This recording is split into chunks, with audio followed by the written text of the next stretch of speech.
Hola, ¿cómo están? Bienvenidos a este espacio. Miren, si miramos a nuestro alrededor, nos damos cuenta que estamos ante la mercantilización, el mercadeo de la vida humana. Si no la deseo, si no se ajusta a mis necesidades, sencillamente la desecho. ¿Por qué? Porque no me sirve en este momento.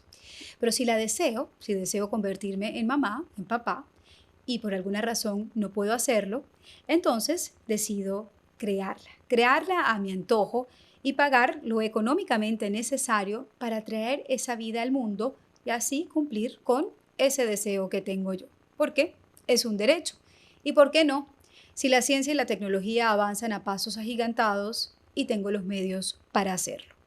Pero pregunto, porque algo es técnicamente o científicamente posible, es moralmente lícito. ¿Podemos traer vida al mundo como si fuera un producto más, una transacción económica más, un objeto más? De eso vamos a hablar con Cecilia Gallardo, de la maternidad subrogada o del vientre de alquiler. Una práctica, lamentablemente, cada día más común y que pone en juego no solo la vida del bebé y el derecho de esos bebés que están por nacer, sino de esa madre que se convierte en un objeto más. Bueno, este tema tan importante hoy en día, tan en auge, lo vamos a tratar y a tocar con nuestra invitada de hoy. Su nombre es Cecilia Gallardo, es licenciada en filosofía, es profesora y doctoranda, me decías que se dice en filosofía, ¿cierto? Sí, así es. Mexicana, hay que decirlo, viviendo en Chile, en Estados Unidos, y una mujer bastante clara en toda esta situación que gira en torno a la maternidad subrogada, al alquiler de vientres. Y te decía Cecilia, cuando te contacté para esta entrevista, que hace poco fui tía y cuando estuve en Bogotá visitando a mi hermana, conociendo a mi sobrino, mi hermana quedaba un poco sorprendida, pero también bastante decepcionada porque mi sobrino nace un poco prematuro, está en la unidad de cuidados neonatales y me decía, Nati, la mitad de los niños, más de la mitad, me decía, más de la mitad de los niños que estaban allí en esa sala fueron niños que nacieron de maternidad subrogada, que nacieron por alquiler de vientre. Y lo triste era que ninguno podía tener contacto con la mamá biológica, o sea, con la mamá que había llevado a ese bebé durante esos 9 meses, porque las empresas que hacen este tipo de transacciones económicas no permiten que la madre biológica, la madre que llevaba al niño en el vientre, ya no sé ni cómo la llaman, Cecilia, no pudiera tener ningún vínculo con ese bebé. Y esto me llevó a pensar que estamos ante una cosificación de la vida humana de una manera Mm. terrible, tanto de la mujer que lleva el bebé como del bebé que acaba de nacer. ¿Cómo podemos explicar en qué consiste esta maternidad subrogada que hoy en día también nos la venden con pinturita, como con un arco iris, como si fuera la gran panacea? Bueno, antes que nada, muchas gracias, Natasha, por la invitación. Es un gusto estar acá contigo y platicando este tema que es fascinante y que sobre todo, como tú dices, ¿no? Cada vez es más normalizado, cada vez está más presente en la cultura popular, cada vez uno se entera por casi casi el vecino, el amigo, o sea, está cada vez más presente en nuestro día a día. Entonces, para entender un poco lo que es esta práctica, en sí se está considerando como un tipo de técnica de reproducción asistida que en realidad no lo es, porque es la compra y renta de bebés y mujeres, pero en realidad consiste prácticamente en que una mujer arriende, literalmente rente su vientre para gestar al bebé de una pareja, una mujer soltera, hombre soltero, parejas homosexuales. O sea, ya se abre, por así decirlo, el paraguas de la paternidad y la maternidad a cualquier persona que quiera convertirse en madre o padre. Simplemente trata de acceder, por así decirlo, a este tipo de práctica para poder tener un hijo o una hija. Y lo complejo de esto, y lo que se está dando como en el día a día, lo que más bien uno ve en el lenguaje cotidiano, es que se romantiza esta práctica, como tú decías.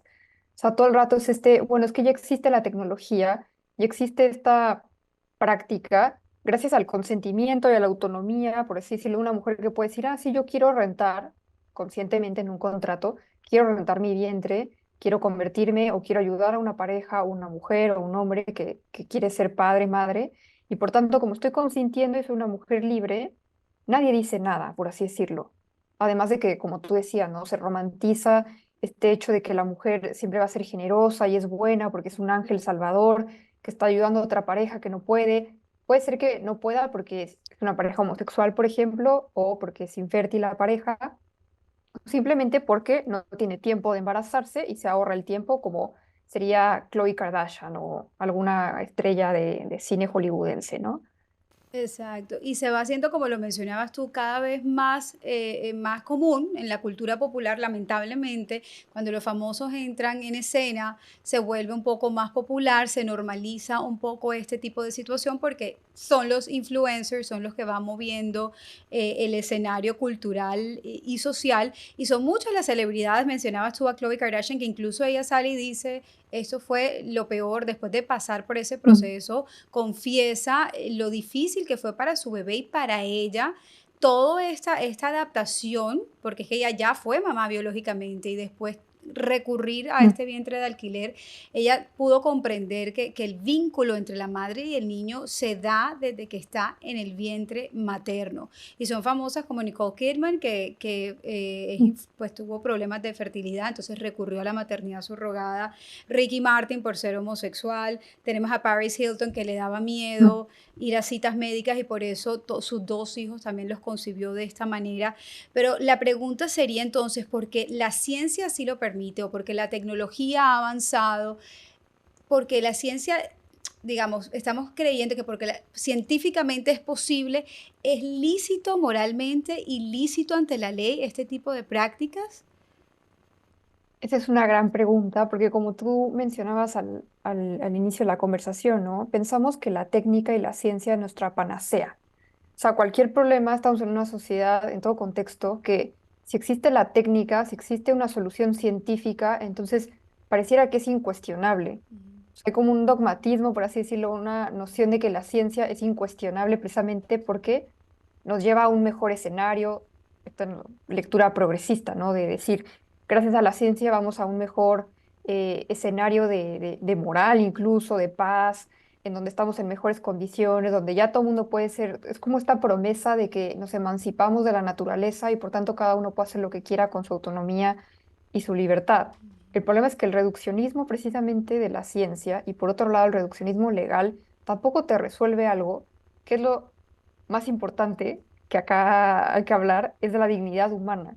O sea, porque mucha gente puede llegar y decir, bueno, es que el problema es que hay que legalizarlo, hay que generar contratos que protejan mejor a las partes, pero mejores contratos no te resuelven lo que tú mencionabas, ¿no? El rompimiento del vínculo que un bebé sí o sí necesita, que uno sí es natural en un bebé cuando nace, que necesita a su mamá y a su mamá no necesariamente o sea, ya que hay un rompimiento de estigma también de que entonces que es la maternidad, ¿no? ¿Qué La es que la gesta maternidad?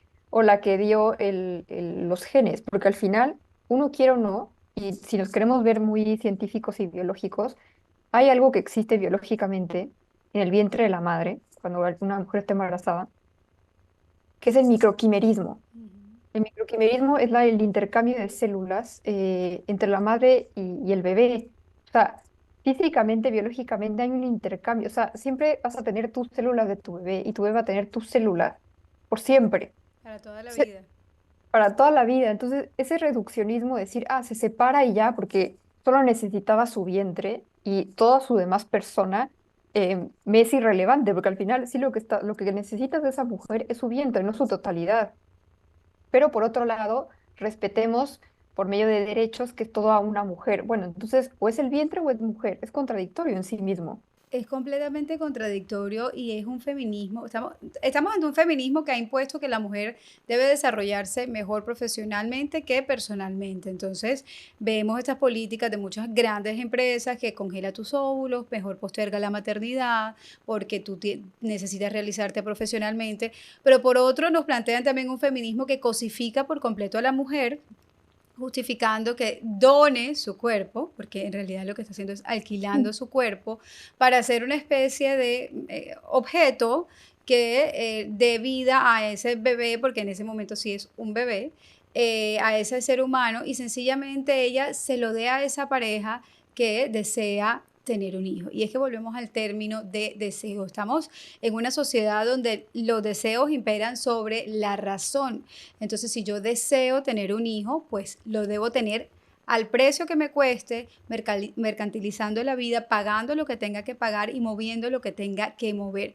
Pero aquí, ¿dónde quedan los derechos tanto del bebé que está por nacer y el derecho de la mujer que está dando la vida? Esa es una gran pregunta porque ahí nos remontamos, incluso si quieres, a los mismos derechos humanos, que al mismo tiempo uno se da cuenta de que vuelve a ser contradictorio esta defensa feminista de yo puedo hacer lo que yo quiera con mi cuerpo, porque es mi cuerpo, cuando en realidad uno genéticamente sabe que el bebé no es tuyo, o sea, no es parte de no es un apéndice o no es tu estómago, sino que es un ser completamente distinto. Y por otro lado, uno cuando piensa en los derechos humanos sabe que, a ver, hay un artículo, no me acuerdo ahorita bien el nombre perfectamente, pero que justo protege al más vulnerable. Y los niños siempre son lo más importante, lo que más se debe proteger. El niño merece derecho a tener una familia estable, derecho a saber su nacionalidad, derecho a saber su origen, a ser protegido. O sea, justo como es el ser más vulnerable, lo más importante es cuidarlo. Y acá, en esta confusión de, bueno, como yo quiero ser papá, lo voy a hacer a toda costa, porque es mi deseo. Como tú decías, ¿no? Estamos en una sociedad donde, porque yo quiero, somos como niños chicos. Cuando yo quiero, se me tiene que cumplir mi berrinche de lo que yo deseo. Y esto sin ser insensible tampoco con parejas, eh, por ejemplo, que luchan con la infertilidad o con condiciones como complejas, ¿no? Pero al mismo tiempo, eso no quita que uno por deseo, entonces significa que alguien te debe un hijo. A ver, uno puede confundir derechos reproductivos con que uno tiene el derecho a reproducirse, uno tiene derecho a tener una familia, pero eso irrumpe por completo y choca por completo con el derecho humano de entonces comprar una persona. O sea, la Comisión de los Derechos Humanos, 1948, después de la Segunda Guerra Mundial, dice, no puedes comprar a una persona, no la puedes vender. Lo más importante precisamente es la dignidad del ser humano. Ujú. Puedes comprar, rentar, o sea, se abolió la esclavitud por algo Exacto. porque no puedes comprar a un ser humano. Y ahorita, la, el, como la jerga legal que se confunde, que todo te dice, bueno, pero es que estás rentando un servicio que después va a ser un bebé. Bueno, pero al final, uno cuando está embarazada, no vas a dar a luz a un melón o a un perro. O sea, se sabe evidentemente que el resultado de ese embarazo es un bebé, por tanto, sí lo estás comprando. Y ahí se tergiversa, no traes el lenguaje, no, pero es que está sufriendo esta persona. No todo el rato este como victimismo de, bueno, pero es que pobrecita, no, pobrecita nada, está mal, o sea, es una práctica que por donde se le quiera ver, es altruista, que tu hermana te presta su vientre porque no puedes tener, o sea, además de que la sometes a un embarazo de alto riesgo, porque los embarazos siempre de vientres de alquiler son riesgosos, siempre, o sea, van a ser de entrada, van a ser de alto riesgo, o sea, la estás sometiendo. La confusión del niño de no saber cuál es su origen, o de confundir el origen de, es mi tía, abuela, hermana, mi mamá, o sea, estamos complicando La todo de existencia. entrada.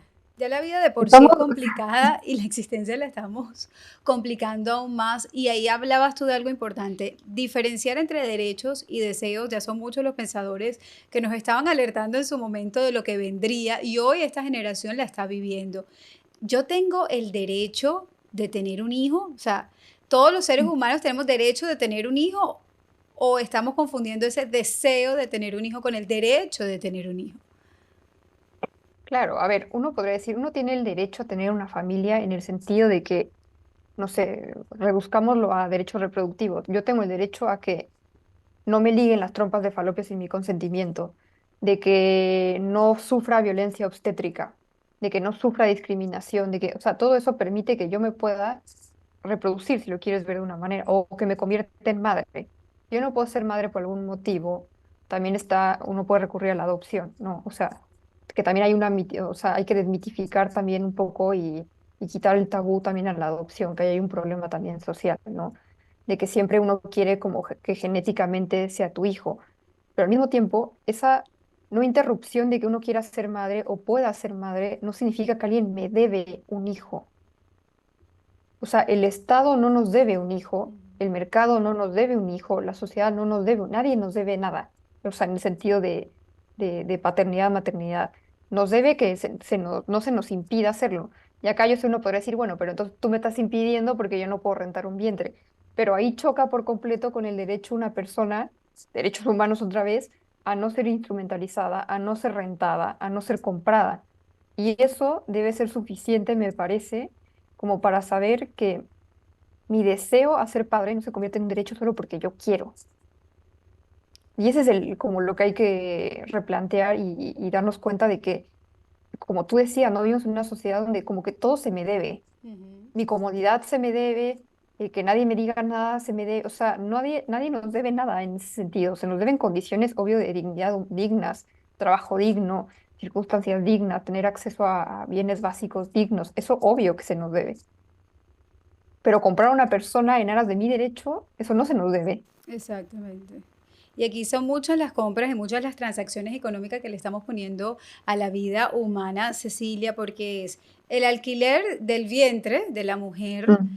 que está donando su cuerpo, como lo dirían. Mujeres muchas veces estamos viendo, y desconocía esto hasta que esta vez fui a Colombia, como les mencionaba, al nacimiento de mi sobrino. Porque son mujeres que muchas veces necesitan de un ingreso económico, entonces recurren a este medio como el auxilio que necesitan para tener un sustento económico. Entonces es el alquiler de esa mujer, pero también es la compra del óvulo, porque a veces no es ni siquiera el óvulo de la madre del bebé. Es un poco, es tan confuso, de verdad es que yo lo digo y a veces no creo lo que estoy diciendo. Entonces, si son parejas homosexuales, ellos van a comprar un óvulo, a veces también un espermatozoide. Entonces empieza toda esta mezcla genética que ese niño que va a nacer no va a tener ni idea de dónde viene, y después ese vínculo que tuvo durante esos 9 meses de embarazo, que ya la ciencia ha comprobado, el increíble vínculo, el importante y necesario vínculo que existe entre la madre y el bebé, y toda esa conexión que empieza a surgir psicológicamente, mentalmente, hoy que se habla tanto de salud mental, eh, se rompe por completo cuando nace la criatura. Sí, totalmente. Y como tú dices, es tanta la... El otro día veía una tabla, que después te la puedo compartir, de como todas las opciones que hay, de ya las combinaciones que se pueden dar de maternidad a paternidad, son como 25 de las distintas opciones que uno puede tener, ¿no? Entonces, no solo estamos hablando de la mujer, que además nos lleva a otro tema, que es el tema de la pobreza femenina. O sea, porque todo el mundo dice, bueno, pero fueron libres de rentar su vientre y además están haciendo un bien a esta pareja que quería tener un hijo y pobrecitos porque sufren porque no pudieron tener un hijo. Y sí, pobre pareja que por azares de la vida o lo que sea no pudieron tener. Pero eso no justifica precisamente que se la pueda usar o que se lucre con la pobreza femenina. Entonces uno dice, bueno, pero mejor eso a que se muera de hambre. Pero si uno piensa las opciones, estás diciendo, ah, bueno, entonces que rente su cuerpo, o sea, lo está rentando su cuerpo, hay que asimilar el rentar su cuerpo o se muere de hambre. Es como ninguna de las dos opciones es buena en sí misma. O sea, estás hablando del mal menor. No Ujú. estás solucionando el problema que se debe tocar, que es precisamente el tema de la pobreza femenina y las pocas opciones que tienen para salir adelante, que no sea tanto la prostitución, por ejemplo, como siempre tiene que aludir a la renta de su cuerpo. Ujú. Y eso es de lo que habla del problema. Y por otro lado, en el tema de que ya no solo estamos hablando de esa mujer que se encuentra en pobreza, que sí, el 95% de los casos de mujeres que rentan su vientre en maternidad subrogada comercial es precisamente porque necesitan dinero. Entonces, y por otro lado, también nos enfrentamos al mercado de la donación de óvulos, que otra vez el lenguaje, ¿no? Donación de óvulos, es venta de óvulos. Ujú. Estás vendiendo tus óvulos. No se habla, por ejemplo, de los daños que ocasiona donar óvulos por la estimulación ovárica, que te puedes morir, te pueden dar derrames, te puede dar cáncer. O sea, no se habla de eso tampoco, porque no, estás siendo una donadora de vida, porque eres maravillosa, eres un ángel generosa, como las mujeres tienen que ser siempre, que son dadoras de vida.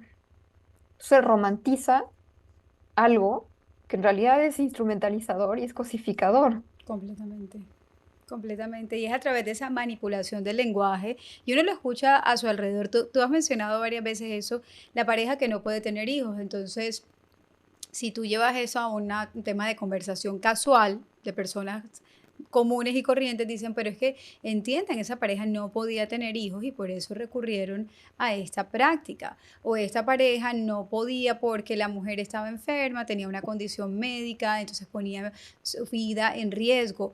Pero volvemos a lo mismo, ¿dónde queda la dignidad de la persona humana? O sea, en la medida en que nosotros sigamos cosificando la vida humana, desde que decidimos cuándo tenerla o no, es decir, si la deseo o no la deseo, y si no la deseo, la desecho. Y también ahora a esto se suma que si la deseo, la compro a cualquier precio, entonces estamos pisoteando y pasando por encima el derecho más básico que tiene el ser humano, que es nacer de un padre, de una madre, de conocer su procedencia y de llevar una vida digna. Y además, si te fijas, es como curioso y paradójico que estamos en un contexto mundial donde para todos son derechos. Si te fijas, volteamos, yo tengo el derecho a no sé qué, yo tengo el derecho a mi libre expresión, yo tengo el derecho, sí, sí, tenemos derecho a muchas cosas. Pero al mismo tiempo también la paternidad requiere obligaciones, ¿no? Todo está muy divertido con los derechos, derechos se me deben cosas y las obligaciones, ¿dónde quedan? Las obligaciones a proteger, a no hacerle daño a los bebés, a que el bebé no se quede en un limbo legal, que no se quede en un limbo en otro país porque ya no quisieron ir por él, porque no salió como ellos querían. O sea, como que en esta romantización del lenguaje, de este deseo de pobrecitos porque no quisieron, nos pasamos a saltar, o sea, nos saltamos por completo, perdón, el hecho de que el bebé que, o sea, también se puede quedar, hay miles de bebés que se han quedado en un limbo, o que simplemente casos donde querían tener mellizos y al final el embarazo resultó en trillizos, aborta al tercero, no fue lo que pedí. O sea, como si fuera tu paquete de Amazon que Un pedido a la no cumplió carta. no cumplió con tus expectativas, entonces lo quieres regresar porque eso no era lo que tú pediste, pero estás hablando de seres humanos. Entonces, por un lado, te digo, es muy paradójico ver cómo para todos derecho, yo tengo el derecho a hacer lo que yo quiera, y es este mito del feminismo actual de autonomía, ¿no? Como tú decías, esta libertad de no tengas hijos ahorita porque tú puedes ser poderosa, puedes hacer lo que quieras, no te preocupes porque tú congelas tus óvulos y tal, cuando al final es todo también un mercado. Ujú. O sea, congelar tus óvulos es carísimo, la manutención de tus óvulos en el refri, además de los daños biológicos y hormonales que te puedes hacer precisamente por hacer eso. Y después cuando quieras, a los 45 años, el embarazo va a ser de muy alto riesgo. Por tanto, ¿qué te van a ofrecer? Un bien de alquiler. Entonces, todo es un mercado circular que lucra precisamente con la dignidad del ser humano. Y parece que nadie dice nada, porque vivimos en un contexto donde la libertad es solo cuando a mí me conviene. Ujú. Entonces, la libertad es cuando mi libertad individual, yo quiero. Entonces, ¿porque nadie me puede decir que no? Porque yo quiero. Pero el problema es que vivimos en una sociedad con muchos individuos donde cada uno va a decir que es lo que yo quiero. Y nos estamos pisando por completo solamente por el deseo egoísta, individualista de que mi capricho es lo que yo quiero y si lo puedo comprar, nadie me puede decir nada porque yo lo puedo comprar, o yo lo puedo rentar, o yo lo puedo hacer lo que yo quiera. Entonces caemos en ese círculo vicioso que es contradictorio y paradójico, ¿no? Gracias por ser parte de esta comunidad, de este canal. Es muy importante para mí contar con sus comentarios, así que debajo de cada video comenten sus opiniones, sus reflexiones, hagan sus preguntas. Es muy importante para mí leerlos y además que se suscriban al canal, hagan clic en la campanita y compartan el contenido con otras personas, sus familiares, sus seres queridos, sus amistades. Es muy importante compartir aquellas cosas que les llegan al corazón y que podamos todos crecer juntos como esa familia muy amada de Dios. Gracias. Exactamente, y afortunadamente, Cecilia, hay personas como tú, muchos expertos en psicología, en filosofía, en bioética, en derechos humanos, que están alzando la voz porque estamos viendo cómo se nos viene esto de frente y si no se detiene hoy en día, el caos que viene para la humanidad es terrible. Niños concebidos de una manera completamente distinta. Si hoy en día existen problemas de salud mental, pienso yo, y muchos venimos de familias tradicionales, normales, imagínate todas estas nuevas generaciones que nacen sin conocer su procedencia, donde la tecnología ha suplantado la genealogía. Ya no vamos a saber de dónde venimos, esos trabajos del árbol genético básicamente Mm. se erradicarían de nuestra vida. Y cada vez se hace más evidente, Cecilia, el impacto psicológico que tiene este tipo de gestación, la gestación subrogada, tanto en la madre que presta su cuerpo como en el bebé que nace. ¿Qué pasa psicológicamente así a grandes rasgos en ambos seres humanos? Mira, de entrada, como tú decías primero, sí, la verdad es que gracias a Dios mucha gente ya está alzando la voz, tanto en todos los ámbitos con un gran trabajo interdisciplinario. Un gran ejemplo es la Declaración de Casablanca y toda la investigación que está haciendo, el movimiento político, testimonial que se está haciendo y que ha movido mucho tanto en Italia, por ejemplo, Croacia, Francia, en Marruecos. O sea, se ha tratado de mover por todos lados justo para despertar, así como mover el avispero Ujú. en el buen sentido para tratar de tener conversaciones difíciles y donde la gente se dé cuenta realmente de que estamos tan acostumbrados a la cultura mediática hollywoodense donde todo es perfecto, maravilloso, glamuroso y entonces compremos todo y desmitificar eso, ¿no? Y mostrar realmente lo que estamos haciendo a costa del uso de nuestra libertad individual, por un lado. Y por otro, en temas de psicológicos, por ejemplo, Olivia Maurel, que pertenece a la Declaración de Casablanca, ha hablado mucho sobre, ella nació ella es francesa, nació por vientre de alquiler en Estados Unidos, por su madre gestacional, si lo queremos llamar así. Sería madre Eh, gestacional, sí, exacto. sí, sería madre gestacional estadounidense. Ella se dio cuenta desde un principio precisamente porque no lograba una conexión con su madre. Siempre se dio cuenta de que había algo que no conectaba con su mamá, Con su mamá ¿no? Y biológica. con su mamá biológica genética Ajá. en Francia. Y siempre como que había algo que trababa, que ella no se sentía como parte de esa familia, no se sentía que ella era su madre. Y eso le ocasionó muchos problemas psicológicos de identidad, sufrió mucho, fue abusada, o sea, tuvo muchos problemas psicológicos, tiene trastorno bipolar, hasta que se enteró, después de cierta edad, que precisamente ella había nacido por un vientre de alquiler. Y ahí le hizo clic todo y se dio cuenta de que muchos de, o sea, todo su herida emocional, sus heridas emocionales, precisamente se debían a haber nacido de esa manera. Porque al final uno está acostumbrado a que uno nace y bueno, bueno, ya uno puede culpar que porque mi mamá se enamoró de mi papá, lo que quieras, ¿no? Pero no va más allá de esa culpa. O sea, Ujú. uno entra ahí el azar y Dios de que uno se elige y bueno, como que hay una responsabilidad de cuidado de tu hijo, pero no hay una responsabilidad de la elección o la manera en la que se dio tu hijo porque fue un don de vida, no un regalo de vida. Cuando estamos hablando de gestación subrogada, estamos hablando de la compraventa de tu hijo. Entonces, la relación de entrada ya no es de don, ya no es de regalo, es de transacción. Entonces, saber que tu identidad se reduce a una transacción, obvio que te genera estragos psicológicos y te genera estragos de identidad y de darte cuenta de, bueno, entonces si me compraron de verdad, ¿de qué se trata todo esto? O sea, la relación que uno puede tener con su papá es como me compraste, como tú, uno elige un auto o como uno elige, no sé, una casa, ya sabes.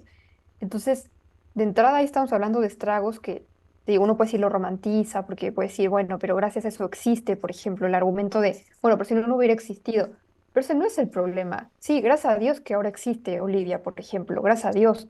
Pero eso no quita que la vinculación que se da corrompe por completo lo que entendemos como don de vida, como regalo de vida, y que eso además te causa un daño, ¿sabes? O sea, es como cuando alguien te usa porque quería que le compraras unas galletas, no sé, es un ejemplo tonto, pero y uno se siente mal porque sabes que te usó, o sea, me usó para que le fuera bien en su examen, me usó para, no sé, estoy dando ejemplos, estoy en la universidad, entonces como que son ejemplos que uno ve Sí, como sí, gente sí. estudiando, ¿no? Pero que te usaron, es horrible sentir esa sensación de que alguien te usó. Y por otro lado, la madre siente lo mismo. O sea, hay varios estudios en Estados Unidos, sobre todo, de como foros de mujeres que rentaron su vientre, incluso en casos de altruismo, donde comparten sus experiencias y donde hay como un terapeuta que guía, por así decirlo, este como focus group, como de donde las mujeres se desahogan. Y muchas de ellas sí o sí, el discurso que se tienen que dar es que, bueno, tienen una cierta superioridad moral por haber dado vida sin nada a cambio. Esta como donación absoluta. que es un mito en realidad, de que uno se tiene que dar sin nada. Sí, hay un don de darse a los demás, de ser generoso, pero eso no significa que uno se tiene que desvivir, por así decirlo, o ponerse en riesgo solo por mostrar que uno es bueno. Eso también ahí se tergiversa el sentido de bondad y generosidad. Entonces estas mujeres dicen, bueno, yo me di, yo me tal, y me abandonaron. Porque al final se crea un vínculo muy extraño y que es interesante psicológicamente, que ellas se sienten vistas por la pareja que las eligió para que rentaran su vientre. Entonces ellas se sienten vistas, se sienten reconocidas, o por lo menos eso es lo que buscan. Entonces dicen, hice match con la pareja como si fuera un amor a primera vista. O sea, necesitan conexión al final. Es una búsqueda del ser humano intrínseca y natural de buscar conexión. Y se lucra con eso, no las vuelven a buscar y ellas dicen, me sentí abandonada, me sentí desgarrada, pero por lo menos yo soy mejor porque doné vida. Yo soy mejor porque tal. Y por otro lado, uno se encuentra con que sí o sí, la única manera de lidiar con el trauma es disociándose. Ujú. Porque por un lado, tu vientre está en ti, o sea, está dentro de ti. Pero entonces te dicen, bueno, tú estás siendo una parte de ti solamente es lo que quieren rentar, por así decirlo, pero al mismo tiempo está dentro de ti. Entonces la única manera de lograr asimilar el trauma es precisamente disociándote. O sea, yo soy mi cuerpo, pero al mismo tiempo no soy mi cuerpo. Por eso hay tantas feministas radicales que lo asocian con la prostitución. Ay, se traba un poquito. Tranquila. Que lo asocian con la prostitución, ahí está. Porque es decir, es mi cuerpo, pero al mismo tiempo no es mi cuerpo, solo es una parte de mi cuerpo. Entonces tienen que disociar y pensar y pensarse a sí mismas como si fueran una cosa. Entonces dicen, no te preocupes, solo fuiste como un hotel de paso, fuiste como un auto, fuiste como un horno que tuvo un bollito allá adentro y después al nació el bollito y ya está. O sea, entonces, o sí soy mi vientre o no soy mi vientre, o soy completa o no soy completa. O sea, entonces, o sea, sí o no, principio no contradicción. O sea, entonces, ¿de qué estamos hablando? ¿Sí o no? Y además te digo, es increíble que psicológicamente, y ahí entra la responsabilidad de los psicólogos. Normalmente uno cuando va a terapia, si lo quieres ver, lo que buscan es precisamente que no te disocies, o sea, que estés como con tu cuerpo y que te sientas tranquila y te sientes seguro en tu propio cuerpo. Ahí lo que tienen que hacer es precisamente Completamente. disociarte a ti, quién eres con tu cuerpo. Entonces, o sea, es una deshumanización y una Deshumanización. cosificación entera y nadie dice nada precisamente porque primero libertad individual y dignidad humana. La dignidad humana por el suelo y que hay que recordar que cada ser humano tiene derecho a ser engendrado por un padre y una madre, cuidado, protegido, educado en ese núcleo familiar que es el centro de la sociedad. O sea, la familia es donde surge la sociedad, es ese centro que permite que tengamos una sociedad saludable, por lo menos mentalmente.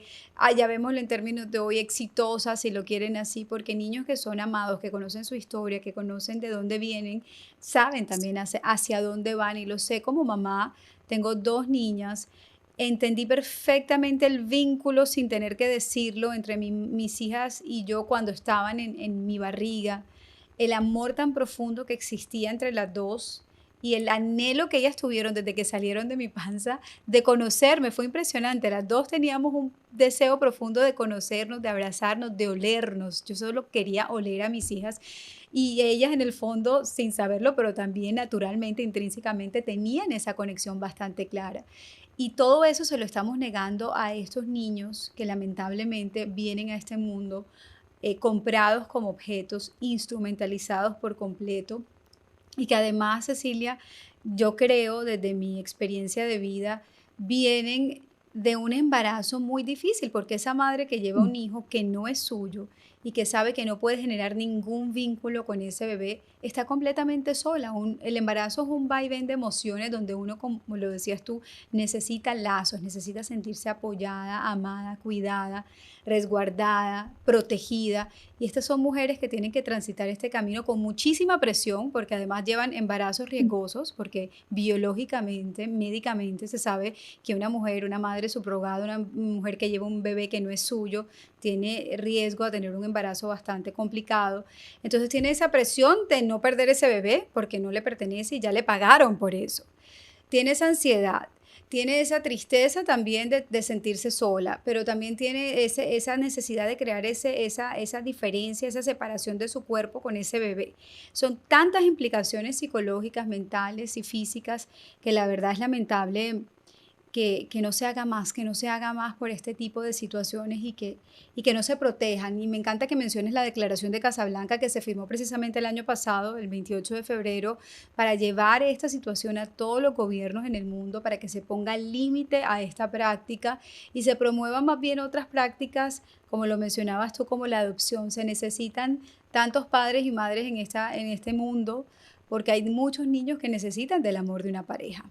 Claro, y estamos en este contexto donde, te digo, o sea, hay un tabú en torno a la adopción, hay un tabú, y sí, tiene que hablar también más del dolor de la infertilidad, por ejemplo, y de este tabú de por qué necesariamente un hijo tiene que ser biológico, ¿no? Y ahí también se tiene que empezar a replantear si genéticamente uno puede amar a un hijo. Por ejemplo, yo tengo un caso cercano que es interesante porque ella no pudo tener hijos porque le dio tuberculosis, o sea, tuvo tuberculosis de niña, y por tanto quedó infértil y ella adoptó a dos niñas. Entonces la gente le decía, ay, qué buena eres por haber adoptado. Y ella decía, no, soy egoísta porque yo quería ser mamá. Entonces ahí también es interesante pensar al final que, a ver, uno es natural tener ese deseo de ser madre, ¿no? Y de que no se trata de ser bueno y tal. O sea, uno tiene ese deseo, que uno quiera verlo no freudianamente como un deseo de querer ser mamá y está bien, ¿no? Querer ser padre. Pero como tú dices, o sea, eso no quita que nos estemos como comiendo, por así decirlo, la vulnerabilidad de los niños a costa de libertades individuales. Y sí, la verdad es que el trabajo que ha estado haciendo la Declaración de Casablanca es increíble porque ha estado moviendo mucho. Y bueno, Italia es el único país que tiene una prohibición absoluta penalizada. Ahí fueron precursores de abolir por completo esta práctica, porque muchas veces uno ve respuestas como de, bueno, pero es que en realidad necesitas mejores contratos. Y no, el contrato, y fíjate cómo al final es un reduccionismo actual que tenemos tanto al derecho como a la ciencia. Entonces, todo ámbito, toda realidad, dimensión del ser humano la queremos reducir a derecho y a ciencia, cuando en realidad es mucho más complejo el ser humano. O sea, la dignidad no se reduce a un contrato, la dignidad no se reduce a la tecnología.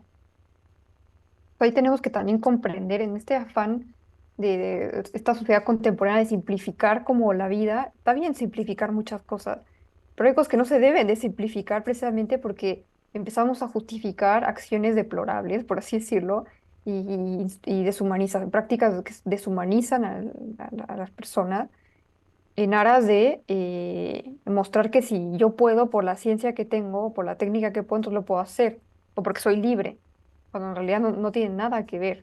Entonces es una práctica que se debe de mover por todos lados, de mostrar lo que implica y de genuinamente demostrar lo que significa a nivel internacional. Exactamente, exactamente. Y ahí entra la parte moral. Yo creo que entra la parte Mm.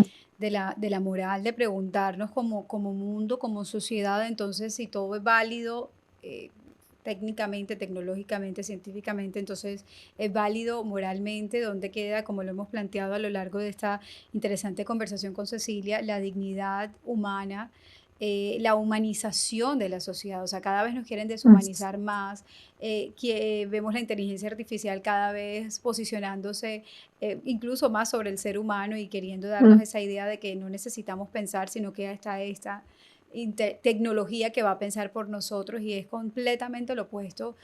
En mi caso lo veo al plan que tiene Dios para nosotros como sus hijos. Y es muy triste, por supuesto, que hayan parejas que no pueden tener hijos, hombres y mujeres que no tengan este deseo hecho realidad. Pero también, como lo mencionabas tú, la maternidad y la paternidad son un don, son un regalo de Dios que se da a través de la unión de un hombre y de una mujer. Y existen otros mecanismos como lo son la adopción para abrirse a la vida y ayudar a cuidar a esas otras personitas que no tuvieron esa oportunidad. Ahora, ¿qué llamado le harías tú, Cecilia, a los jóvenes? Yo siento que los jóvenes son los que terminan tragándose entero todos estos Mm. discursos que nos venden con una retórica tan romántica, tan idealista, tan caritativa, porque lo estamos haciendo por el bien del otro. ¿Qué les dirías tú a los jóvenes para que entiendan y comprendan que es que la vida humana es sagrada y que debe nacer y permanecer vinculada a su núcleo familiar? Yo creo que ahí es un llamado al despertar de conciencias, ¿no? Pero en el sentido de, tenemos tan apagada nuestra capacidad crítica, porque todo es entretenido en la vida. Estamos acostumbrados a que todo lo que vemos, donde volteemos, estemos entretenidos. Es entretenido TikTok, vemos argumentos de TikTok, es entretenido las series que vemos, son entretenidas. Todo, estamos todo el rato buscando entretenimiento.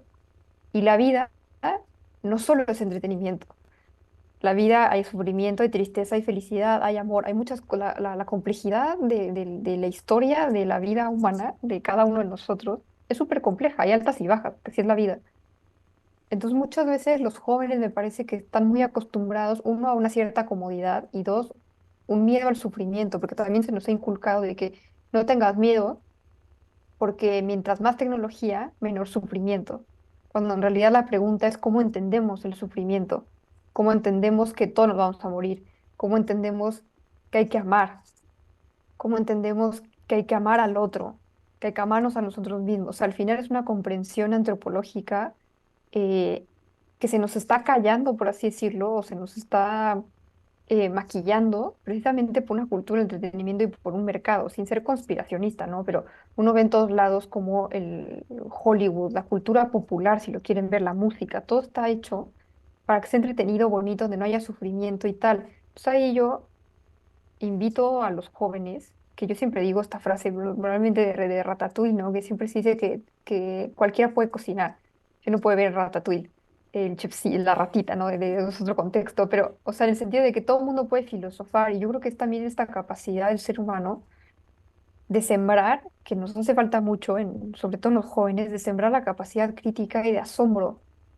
de asombrarnos por la vida y de que no todo esté, no todo nos lo resuelva la tecnología, no todo sea perfecto y maravilloso con filtros maravillosos de Instagram, porque la vida no es así. Ujú. Y Aristóteles lo decía, ¿no? El ser humano, en lo primero, o sea, es natural en el ser humano la curiosidad, no este despertar de no quedarse con el primer argumento que uno ve por flojera, porque todo está fácil ahorita en la vida, por flojera de ver qué argumentos realmente es lo que hay, o sea, y más bien qué es la realidad que está detrás de lo que está maquillado todo súper lindo, ¿no? Entonces, me ha pasado mucho con alumnos que es como, es que yo no sabía, era porque sí, pero ellos no se habían tomado como el tiempo de realmente cuestionarse qué es lo que implica y qué es lo que hay. Entonces al final, te digo, es como que una invitación a despertar ahora sí el hámster interno y despertar esta capacidad de asombro y de crítica del mundo en el que estamos viviendo, porque estamos tan como la Matrix, ahora sí, conectados, viendo que todo, o todo es trágico y horrible que está pasando en el mundo, o todo es perfecto por la tecnología. Entonces está esta como dicotomía blanco y negro donde no es así la vida. Hay un gris ahí gigantesco y hay una labor para los jóvenes enorme que es despertar y darnos cuenta de que hay muchas cosas que tenemos que cuestionar y criticar, ¿no? Completamente, y no porque mencionas tú la narrativa popular, y no porque la narrativa popular diga que está de acuerdo con esto o aquello, necesariamente es eso la verdad o es lo que nosotros debemos Ujú. apoyar o seguir, o sea, es tomarnos el tiempo de analizar, de cuestionarnos. Yo recuerdo cuando empezaron a salir esporádicamente todas estas noticias de la maternidad subrogada, de que fulanita, de que esta actriz no podía tener hijos y recurrió a la maternidad subrogada y todo el mundo, ay, gracias a esta tecnología, se convirtió en madre. En el fondo yo me cuestionaba, o sea, a mí esta curiosidad me surge por ese cuestionamiento, bueno, ¿qué tan válido es que venga un hijo al mundo de esa manera? ¿Qué está pasando con esa vida técnicamente? ¿Cómo manipulan esa vida humana en un laboratorio? Y todo lo que acarrea este proceso, cuánto se está pagando por eso. Entonces, cuando nosotros utilizamos esa razón que Dios nos ha dado, que nos hace diferente a todas las otras criaturas que existen alrededor nuestro, cuando usamos la razón y empezamos a cuestionarnos, llegamos a verdades, llegamos a argumentos válidos que nos dejan tener genuinamente una postura frente a los hechos y no porque la mayoría esté o no de acuerdo, Mm. entonces yo voy por ese camino. Claro, o ya por lo menos lo que yo trato de, por ejemplo, cuando doy clase les digo, o sea, tampoco se trata de que piensen igual que yo, pero por lo menos que piensen. O sea, que si están de acuerdo o no, más allá de que una práctica, o sea, que sepan argumentar, entonces, ¿por qué, según ellos, está bien eso? O estaría bien defenderlo, tal. O sea, que tengan ese compromiso, que al final es lo que tú dices, no ese compromiso con la verdad, de buscar la verdad. Pero como ahora ya la verdad es lo que yo quiero, entonces también se apaga otra vez la capacidad de decir, como tú dices, ¿no? Esta curiosidad, oye, ¿por qué necesariamente eso es así? O porque, pero fíjate cómo son como mini instancias de conciencia, Ujú. de cuestionamiento de, oye, pero qué tan bueno es eso, o de verdad, eh, ¿qué implica? O sea, es despertar literal a esta capacidad crítica de llegar a una verdad y de inculcar en los demás que importa buscar una verdad, importa llegar a buscar, entonces, ¿qué es la dignidad humana y por qué hay que defenderla? O sea, uno piensa en la creación de los derechos humanos y por qué se creó los derechos, se crearon los derechos humanos, y es precisamente para que no se repita lo que pasó en la Segunda Guerra Mundial. Y actualmente o sea, lo que vemos con el aborto en todo el mundo. ¿Dónde está la dignidad? O sea, este tipo de práctica, ¿dónde está la dignidad tanto de los bebés como de las mujeres? O sea, entonces, ¿dónde está todo? Está como todo Distorsionado. pies para arriba de no saber realmente. Entonces, bueno, ¿qué implica esta sociedad donde a mejor progreso científico, mejor progreso moral van de la mano? O parece que no van de la mano. Y de Para hecho, nada. como que se tiene que acallar la moral para que crezca paradójico, pero entonces, ¿cómo le hacemos? Y ahí por eso también es tan importante el cuestionamiento filosófico, crítico y moral de los Exacto. niños y de los adolescentes. Exactamente, leí hace poco un libro de la escritora española María Calvo que decía algo, lo que tú mencionabas, cuando la ciencia hace todo posible, ahí es cuando la moral debería mover todo para precisamente que lo haga normativamente o sea, imposible. O sea, que no sea posible lo que la ciencia haga, la moral debería prohibirlo. Claro, pero estamos acostumbrados yo me acuerdo una vez, por ejemplo, mi hermano es ingeniero químico, Ujú. y yo me acuerdo que antes de estudiar filosofía, él ya estaba estudiando ingeniería química, pues, mi hermano mayor, y él decía, es que hay tanto freno moral que deberíamos de estar, él es súper ingeniero, ¿no? Que ahorita estaríamos con mejores descubrimientos científicos si no hubiera un freno moral. Y ahí yo me acuerdo que dije, no, y ahí me causó un conflicto, me generó una crisis existencial. Y de hecho desde ahí estudié filosofía, porque dije, no, no estoy de acuerdo. Y había algo que era como una mini gusanito que yo decía, es que justo ese es el problema que pensamos que a mayor progreso, mientras más se supla todo, mientras mayor perfección, que al final es soberbia humana, mientras más, y si uno se quiere remontar más, es pecado original, si uno se quiere remontar a este control absoluto, es tratar de controlar algo que no podemos controlarlo todo. Y es esta soberbia humana de pensar que lo podemos hacer, y no es así. Y que terminamos es esclavizándonos aún más. Y terminamos en una paradoja que en aras de lograrlo, terminamos deshumanizándonos, dominando a la naturaleza y por tanto cosificándonos. Entonces, Exacto, es una exactamente, paradoja. completamente. Pues Cecilia, quiero agradecerte por tu tiempo. La verdad, es un tema bastante denso. No todo el mundo, Sí. digamos, me incluyo, tiene la capacidad de comprender y entender toda la dimensión moral, filosófica, ética que hay detrás de la maternidad subrogada y del vientre de alquiler, pero hay que llamar las cosas por su nombre. Hay Mm. que abrirle la mente y la conciencia a las personas que están a nuestro alrededor que de pronto piensan que esto es algo, digamos, en pro del ser humano y de la vida y es Mm. completamente lo contrario. En lugar de dignificar la vida, está deshumanizándola completamente. Gracias por tu tiempo y qué bueno que tu voz y que las voces que están en contra de esta práctica se sigan alzando y escuchando alrededor del mundo. No, al contrario, gracias a ti, Natasha, por la invitación. Ha sido un gusto compartir aunque sea un ratito y un poco de lo que he estudiado sobre este tema para que pueda ayudar a la gente a comprenderlo y a despertar de la narrativa ahora sí como popular, ¿no? Así que gracias a ti, ha sido un gusto Dios te y nos bendiga. vemos igualmente. Un Espero que estés muy abrazo. bien. Cuídate mucho. Gracias. Y ustedes, gracias por acompañarnos. Nos vemos en otra próxima entrega. Adiós. Hola, para más contenido como este, los invito a que se suscriban a mi canal, hagan clic en la campanita, pero además es muy importante que dejen sus comentarios, sus opiniones, hagan preguntas, cualquier reflexión que tengan, compártala y coméntenla ahí abajito en los comentarios y compartan el contenido que les ha llegado al corazón con sus familiares, sus amistades y sus seres más queridos. Muchas gracias por hacer parte de esta comunidad.